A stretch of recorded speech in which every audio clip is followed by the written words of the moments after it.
तो यही कहला रहे हैं, ये सब फ्रॉड है। बीजेपी और आरएसएस कोई चुनाव नहीं जीत रही है, अब जनता के मतों से तो जीत नहीं रही। हाँ, धांधली करके जीत रहे हैं, और वो भी मशीनों के द्वारा। मशीनें हट जाएं, फिर इनकी सारी धांधलियां कम पड़ जाएंगी, ऐसा मेरा मानना है। बिहार का चुनाव अभी भी मुझे फंसा हुआ लगता है, जो, और मैं कोई बहुत बड़ा विद्वान नहीं हूं इसके बारे में, लेकिन मैं जो अंदाज़ा लगा पा रहा हूं वो यही है, क्योंकि मशीनों से चुनाव हुए हैं, तो बीजेपी की और उनके सहयोगी दलों की भी कुछ सीटें आ सकती हैं, और वो अगर ज़्यादा ही गड़बड़ी कर पाएँ तो सरकार भी बना सकते हैं। लेकिन ये इलेक्शन फंसा हुआ सा लगता है, ऐसा हमारा वो है। अपने जो हमारी रिसर्च है, मशीनों को ध्यान में रखते हुए, अगर मशीनों से चुनाव नहीं होता, ये बात मैं सर्टन वहीं ले आके आऊँगा। वोट किसी ने किसी को डाला हो, गिनती किस प्रकार से होगी, ये महत्वपूर्ण बात है। गिनती है असली चीज़, वोट डालना नहीं है। वोट डालते रहो आप। गिनती क्या होगी, गिनती सही होगी या गलत होगी, गिनती की चोरी है ये। सर, बिहार चुनाव के एग्जिट पोल में एक तरफा एनडीए की सरकार बन रही है। आपको क्या लगता है, एग्जिट पोल को कैसे देखते हैं और इसकी विश्वसनीयता कितनी है? देखिए, अगर विज्ञान के हिसाब से चला जाए, ज्ञान के हिसाब से चला जाए, तो एग्जिट पोल और चुनावों के बीच में कोई ताल्लुक ही नहीं होता है। मेरी नज़र में ये पूरी तरीके से फ्रॉड होता है। लेकिन ये लंबी बहस का विषय है। मैं चाहूँगा कि आप जो बहुत बड़े बड़े एग्जिट पोल कराने वाले हैं, अगर वो इतना साहस कर पाएँ तो बैठ के हमसे बात कर लें। लेकिन जनता के लिए मैं एक छोटा सा उदाहरण छोड़ के जाना चाहता हूँ। लॉजिक की बात है, सिर्फ तथ्यों की बात है, तथ्यात्मक बात है। कोई भी चुनाव एक वोट से जीता जा सकता है ना, और एक वोट से हारा भी जा सकता है ना। तो इस बार में ये एग्जिट पोल से अंदाज़ा लगाने की क्या वैल्यू हुई? कोई वैल्यू नहीं है। और एग्जिट पोल कराते कौन है, उनका मेथड क्या होता है, वो कितने गहराई में जाके ये एग्जिट पोल करते हैं, और कौन लोग करते हैं जिनके बार बार एग्जिट पोल झूठे साबित होते हैं, वो अगली बार फिर करने पहुंच जाते हैं। पिछली बार के झूठ की कोई सज़ा उनके लिए नहीं होती मुकर्रर। कोई गलती करता है तो उसकी सज़ा भी होती है ना। एग्जिट पोल वालों की कोई सज़ा ही नहीं है। एग्जिट पोल का जब से ये आरएसएस और बीजेपी की 2014 से सरकार आई है, अमित शाह जी और मोदी जी ने, आरएसएस और बीजेपी ने उसका प्रयोग एक खास मकसद के लिए किया हुआ है, जनता में भ्रम फैलाने के लिए। जैसे चुनाव से पहले कुछ ना कुछ आतंकवादी घटना होती ही है, ऐसा तो नियम सा बनता जा रहा है ना। ये एक अलग बात है कि आतंकवादी घटना होती है या रेल एक्सीडेंट होता है तो रेल मंत्री पहले इस्तीफा देते थे। आतंकवादी घटना होती है कोई, तो जिनके पास नैतिकता का एक इतना सा जर्रा भी बाकी होता था, वो होम मिनिस्टर इस्तीफा देते थे कि नहीं देते थे? Rail minister, home minister Shastri ji से लगा के, और अगर हम देखें तो ये पाटिल साहब तक, जो 26/11 के बाद जिन्होंने इस्तीफा दिया था।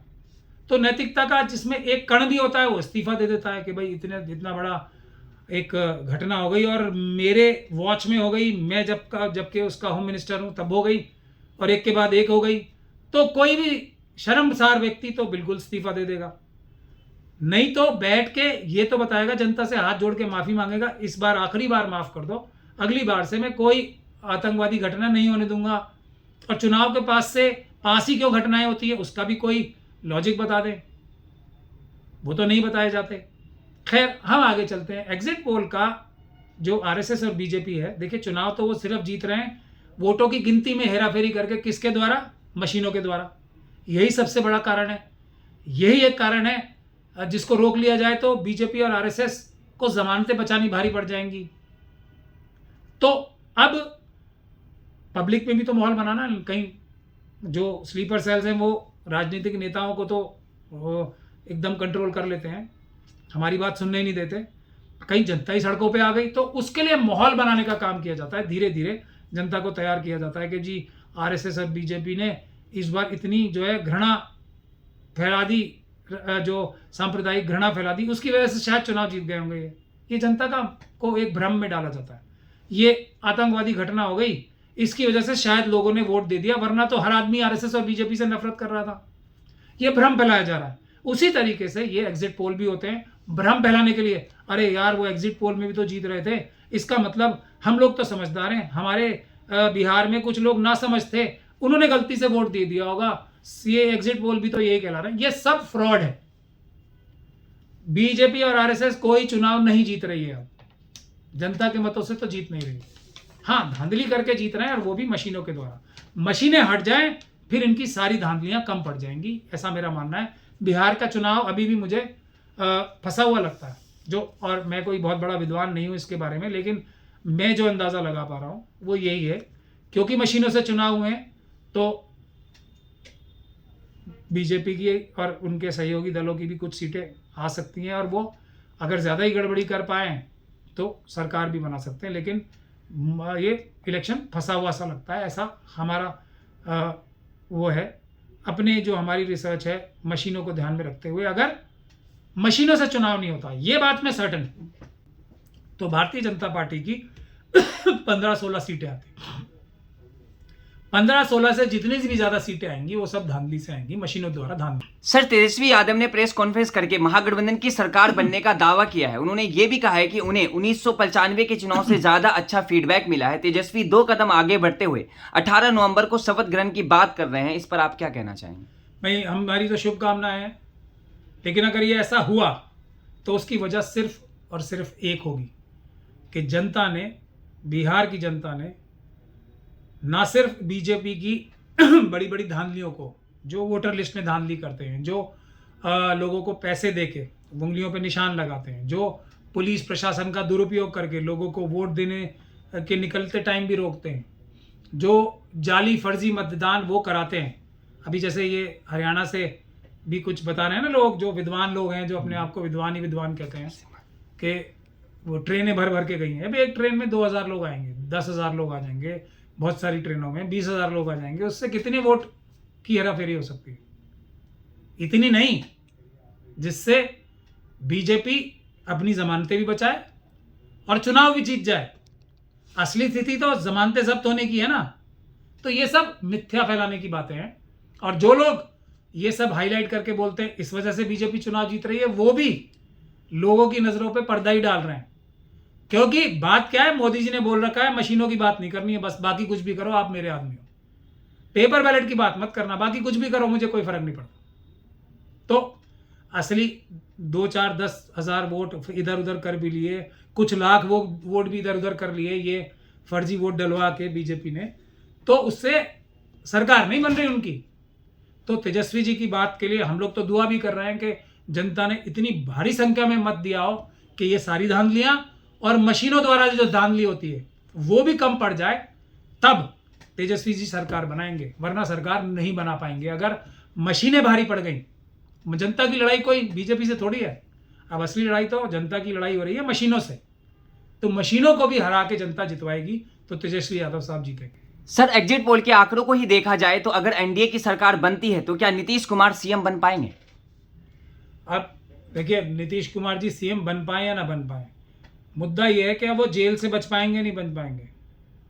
अमित शाह जी क्या उनके ऊपर नजर करम रखेंगे या नहीं करे रखेंगे, कितनी देर तक रखेंगे या नहीं रखेंगे। अजीत पवार साहब का तो जो हो रहा है वो पूरी दुनिया देख ही रही है ना, देख रही है ना। तो उसी प्रकार से चंद्रबाबू नायडू जी का भी नंबर आना है, चिराग पासवान जी का भी नंबर आना है, नंबर सबका आना है, बचेगा कोई नहीं। ये नीतीश कुमार जी के ऊपर है। अब वो ये बात मुझसे ज़्यादा ही होंगे, मुझसे ज़्यादा एक्सपीरियंस है, क्या वो इस बात को अपने फ़ायदे के लिए इस्तेमाल कर सकते हैं या नहीं कर सकते हैं। आरएसएस और बीजेपी को रोकने के लिए वो क्या कदम उठा सकते हैं या नहीं उठा सकते हैं, क्या उनकी ताकत है भी आरएसएस और बीजेपी के खिलाफ कदम उठाने की। बुनियादी सवाल ये हैं, ये बुनियादी सवाल हैं, क्योंकि बीजेपी की अगर 101 में से 101 भी सीटें आ जाएं, सरकार नहीं बनती है उनकी। बुनियादी बात ये है, ये बुनियादी बात है। नीतीश कुमार जी अगर देश की नहीं, बिहार की जनता की नहीं, खुद अपनी सुरक्षा भी चाहते हैं, तो उन्हें आरएसएस और बीजेपी का साथ छोड़ देना चाहिए अभी के अभी। सर, प्रशांत किशोर भी चुनाव लड़े हैं, लेकिन एग्जिट पोल में उनको कुछ हासिल होता नहीं दिख रहा है। पीके क्या जनता पर असर छोड़ने में नाकाम रहे हैं?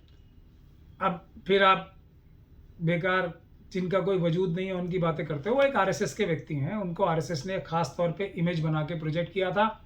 2014 के इलेक्शन में भी अहमद पटेल साहब ने मोदी जी की तरह तरह से मदद की थी, इसलिए 2014 का चुनाव वो जीते थे। सच्चाई तो यही है। उसी एक स्कीम में आरएसएस ने इनको एक रोल देके एक बहुत बड़ा एक्सपर्ट बना के पेश किया। उसके बाद आरएसएस के लोग जो कांग्रेस के अंदर स्लीपर सेल मौजूद हैं, उन्होंने कांग्रेस में भी ले लिया।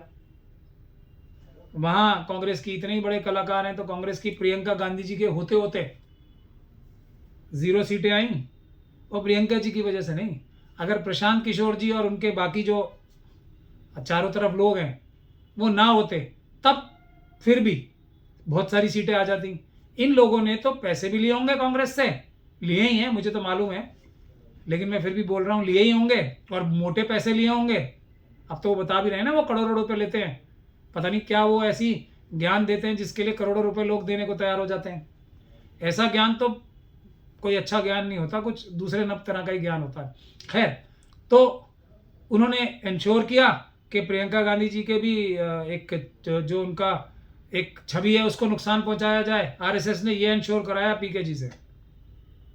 फिर नीतीश कुमार जी के ऊपर प्लांट किया, ममता जी के ऊपर प्लांट किया, कई जगह उन्हें प्लांट करते रहते हैं। और प्लांट तो जब ही हो पाएगा ना, जब उनको एक छवि बनाई जाए कि ये इतने विद्वान व्यक्ति हैं। आता जाता मेरी समझ से उन्हें कुछ नहीं है। जितने भी वोट आएंगे मशीनों से वोट आएंगे उनके। अगर वो मशीनों के खिलाफ कैंपेन नहीं कर रहे हैं ना, वो भी उनको नहीं समझ में आती है ये बात। वैसे कहाँ से आएगी? वो तो विद्वान एक खास तरह के विद्वान है ना, ये चुनाव के बारे में वो विद्वान नहीं है, मेरा ऐसा मानना है। सर, सीमांचल में असदुद्दीन ओवैसी ने भी काफी मेहनत की थी, बहुत ही ज्यादा जोर शोर से चुनाव प्रचार भी किया था, लेकिन क्या लगता है कि पिछली बार का आंकड़ा पार कर पाएंगे या फिर सिमट कर रह जाएंगे? चलिए, प्रशांत किशोर जी के बाद आपने तुरंत दूसरे आरएसएस के जो बड़े वो हैं, जिनको कहा जाए लीडर कहें, वर्कर कहें, या एक उनका एक बहुत बड़ा इंस्ट्रूमेंट कहें, जो भी कहना चाहें कह लें, दोनों का आपने एक ही ब्रैकेट में नाम लिया। कम से कम आपने इतनी तो समझदारी दिखाई। तो उनका भी वही होगा, जितनी मशीनें उनको दिलवाएंगी उतने तो आएंगे। बाकी कोई लोग बेवकूफ़ नहीं है। जब ये ब्लास्ट जो होते हैं उसके असर होने बंद हो गए हैं। अब ये जो आतंकवादी घटना होती है उसका जनता पे असर होना बंद हो गया है, तो ओवैसी जी क्या असर डाल पाएंगे? अब जनता बहुत होशियार हो चुकी है। अब हो गए 1-2 बार धोखे। अब तो जो भी होगा मशीनों के द्वारा होगा। ओवैसी जी को आपने सुना है कभी मशीनों की मुखालफत करते हुए? सुना है? नहीं ना। पेपर बैलेट के सपोर्ट में कभी सुना है आपने? अब एक और मौलाना थे हमारे, जब वो पकड़ी गई उनकी चोरी, ओवैसी साहब ने उनकी चोरी पकड़वा दी, और उन्होंने ओवैसी साहब की चोरी पकड़वाई महाराष्ट्र इलेक्शन में। तब अपनी छवि बचाने के लिए एक बार सिर्फ, क्योंकि सच तो सबको पता है ना, जनता की नज़र में तो असली सबसे बड़ा चोर मशीनें हैं। तो उन मौलाना साहब ने भी मशीनों के बारे में एक ही बार बोला, लेकिन वही सच बात है। तो ओवैसी साहब ने तो अभी तक नहीं बोला है, क्योंकि मोदी जी ने मना कर रखा है, अमित शाह जी ने मना कर रखा है। दुनिया भर की गालियां दो हमें, मशीनों के बारे में कुछ मत बोलना। बस ये टेस्ट है। सर, आखिरी सवाल है, बिहार में पुरुषों से ज्यादा वोट प्रतिशत महिलाओं का रहा है, तो क्या सरकार ने आखिरी वक्त में जो 10,000 की स्कीम चलाई थी वह काम करता दिख रहा है? सर, फिर पेपर बैलेट से क्यों नहीं करा लेते चुनाव? फिर मैं आपको वहीं ले आके आऊंगा। वोट किसी ने किसी को डाला हो, गिनती किस प्रकार से होगी ये महत्वपूर्ण बात है। गिनती है असली चीज, वोट डालना नहीं है। वोट डालते रहो आप। गिनती क्या होगी? गिनती सही होगी या गलत होगी?